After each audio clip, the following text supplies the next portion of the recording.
बोलो गणेश जी महाराज की जय। छींक माता की कहानी। एक साहूकार था। एक बार वह अपने मित्रों के साथ जंगल में गया। थके हारे सभी लोग विश्राम करने के लिए पेड़ के नीचे बैठे। वहाँ नज़दीक ही नाग नागिन का बिल था। नाग कहीं बाहर जा रहा था। नागिन नाग से बोली, बिल के बाहर जा रहे हो तो लक्ष्मण रेखा खींच कर जाओ। मुझे किसी दूसरे का अपने घर में आना पसंद नहीं। नाग लक्ष्मण रेखा खींच कर चला गया और लेकिन नाग के जाते ही वहाँ दूसरा नाग आ गया। नागिन लक्ष्मण रेखा लांघ कर बाहर आ गई और दूसरे नाग के साथ हंसी ठिठोली करने लगी। साहूकार यह सब देख रहा था। अपने मित्रों से बोला, नागिन के जून में होकर ऐसी हरकतें कर रही है। अगर इसे स्त्री योनि मिलती तो पता नहीं क्या क्या करती। नागिन ने साहूकार की बातें सुनी। उसे बहुत गुस्सा चढ़ा। थोड़ी देर में नाग देवता वापस आए तो नागिन बहुत गुस्से में थी। नाग ने उससे पूछा, क्या हुआ, इतना गुस्से में क्यों हो? तो नागिन बोली, जाओ पहले उस साहूकार के घर पर जाओ और उसको डस कर आओ, फिर मैं तुम्हें बताऊंगी क्या हुआ। नाग में नागिन को समझाने की कोशिश की कि बिना वजह किसी को डसना अच्छी बात नहीं है, लेकिन नागिन अपनी हठ पर अड़ी रही। आखिर नाग साहूकार के यहाँ गया और वहाँ जाकर पानी का घड़ा के पीछे छुप गया। उसने सोचा, साहूकार जब पानी पीने के लिए यहाँ आएगा तब मैं उसे डस लूँगा। साहूकार की पत्नी भोजन बना रही थी।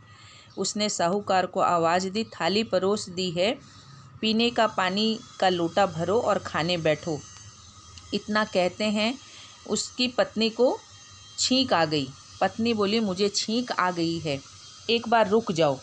साहूकार दूसरी बार पानी लेने उठने लगा तो उसकी पत्नी को फिर से छींक आ गई। पत्नी ने उसे फिर रोक दिया। तीसरी बार साहूकार उठने लगा तो पत्नी को फिर से छींक आ गई। साहूकार झुंझला गया, मुझे दुकान पर जाने को देरी हो रही है। क्या है ये तुम औरतों के शास्त्र और नियम? एक तमाशा तो कल ही देख कर आया हूँ। पत्नी बोली, क्या देख कर आए हो वह बताओ और उसके बाद पानी लेने जाओ। साहूकार बोला, सुनो, जंगल में नाग नागिन रहते हैं। नागिन नाग से बोली, बाहर जा रहे हो तो लक्ष्मण रेखा खींच कर जाओ। मुझे किसी दूसरे नाग का अपने घर में आना पसंद नहीं। नाग लक्ष्मण रेखा देकर चला गया, लेकिन उसके जाते ही नागिन लक्ष्मण रेखा लांघ कर बाहर आ गई और दूसरे नाग के साथ हंसी ठिठोली करने लगी। नागिन का यह व्यवहार मुझे तो बिल्कुल अच्छा नहीं लगा। मैं अपने दोस्तों से बोला कि अगर ये नागिन स्त्री की योनि में होती तो पता नहीं क्या क्या करती। पानी रखने के स्थान पर पीछे छुपा हुआ बैठा नाग सब कुछ सुन रहा था। नाग वहाँ पीछे से निकलकर सामने आया और साहूकार से कहने लगा, आज तो छींक माता ने तुम्हारी जान बचाई है। मैं तुम पर प्रसन्न हूँ। बोलो, क्या वरदान मांगते हो? साहूकार को पुत्र नहीं था। उसने नाग देवता से पुत्र मांगा। नाग देवता ने साहूकार से तथास्तु कहा और घर जाकर नागिन की नाक काट ली। साहूकार की पत्नी ने छींक का नियम रखा तो उसके पति के प्राणों की रक्षा हुई, उसे पुत्र हुआ। छींक का नियम रखना, छींक आते ही कोई काम तुरंत नहीं करना। छींक माता साहूकार की जान बचाई, वैसे सब की बचाना, अधूरी की पूरी करना, पूरी की परवान करना।